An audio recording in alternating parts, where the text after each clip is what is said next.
My name is Sandy Ellis Purdy. I am the oldest daughter of Jimmy and Mary Alice Ring Ellis.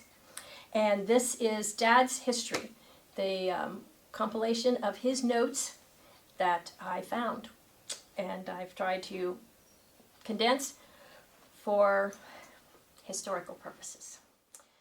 My grandparents, William F. and Nita Berry Ellis, were both raised on farms in the Brownstown-Arnheim area of Brown County. After graduating from Georgetown High School in 1922, Grandpa worked as a farmhand and carpenter locally. He and my grandma were married in 1927 and moved to Cincinnati, where Grandpa found work building houses on the west side of the city. A few months before the stock market crashed in 1929, his boss told him he had no more work lined up. So they moved back to Brownstown, where Grandpa drove a huckster truck for Waldo E. Wright General Store. He traveled out through the countryside delivering groceries and picking up farm goods in trade. Their sons Wilfred and Jimmy were born there in 1930 and 1934 respectively, but Grandpa wanted to own his own business and took the opportunity to purchase a feed mill in Sardinia owned by Philip Yockey. The left side housed the milling machinery to grind grain for the local farmers, and the right side was used as a truck garage. The gable end now faced the road and remained in use as the entrance until the last day of business. This became William F. Ellis Feeds and Grinding when my grandparents purchased it on February the 1st, 1937. Grandma was quoted much later. In 1937, I fed the old corn sheller 2 ears at a time. It was slow going, unquote. The next year, 1938, they built the brick home across the road from the feed mill, where their daughter Bernita was born in 1939.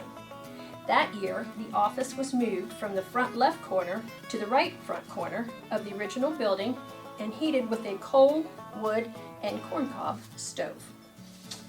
In 1941, a new wing was added to the east side of the building. The 3-story addition housed storage bins, a grain elevator, new corn sheller in the basement, and wooden grain bins on the second floor. The old garage shed was moved to the rear of the new addition and used for corncob storage. The business was also known as East Side Elevator at this time. During World War II in the early 1940s, employees were more difficult to keep, so Grandpa put his oldest, my Uncle Wilfred, behind the counter writing up bills at the age of 12. My dad, Jimmy, also graduated from doing simple chores to tying feed sacks from the mixer and dragging grain bags around. They grew up in the mill business, much as children raised on the farm started early doing chores there. In 1956, Dad and Uncle Wilfred joined Grandpa as partners, renaming the business William F. Ellis and Sons.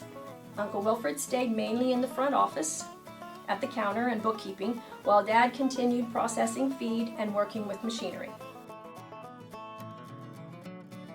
The business continued to expand products and services. Grandpa was quoted, "In the early 1940s, if there was a bag of dog or cat food to sell, I would have been laughed at." In 1960, the name changed again, with the partnership of Wilfred and Jimmy to William Ellis Sons Feed and Farm Supply. More machinery was purchased, giving the mill a second feed mixer and truck scales. More and more farm hardware was stocked, so the office with an enlarged sales room was moved back to the left side of the original building. In 1973, the restrooms, a private office, and paint storage room was added to the northwest corner of the original building. In 1992, the name changed again when Uncle Wilfred's son Keith and his wife Pat bought the business, bringing it to Ellis Feed and Farm Supply. She continued the business after Keith's untimely death in 2004. Her last customer on November 6, 2008 was Kelly Bowl, grandson of Arch Bowl, Grandpa's first customer on February the 1st, 1937. After 70-plus years serving the Sardinia community, it was sold out of the family. It became Sardinia Feed and Farm Supply until 2014, when renamed Sardinia Milling Company. The business burned to the ground February the 15th, 2015. Although Ellis Feedmill had ceased to exist by the time of the fire in 2015, Dad spoke for all of us when he said we felt the loss just the same. Over the years, employees numbered from 1 or 2 in the early years, including Luther Yockey, son of the previous owner, to 7 or 8 in 1991. Besides local help, many employees were family, from Grandpa's brother, my grandma and their sons, to nephews, in-laws, grandsons and granddaughters, to even great-grandsons and daughters. It was truly a family business and a great place to grow up.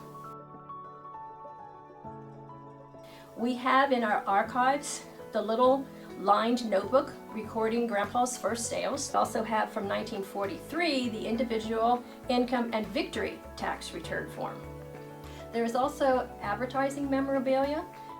The calendars are most interesting. It does show the progression from a phone number of 15B in, I believe, 1945 to 83 in 1946, and then in 1957 to the 446-5101. Feed sacks, Ubico was the very first grain that Grandpa sold. Then it went to Purity, Wayne, Tuxedo, Master Mix, Purina, Kent, the Ellis R brand, and the one showing Ellis Feed and Farm Supply.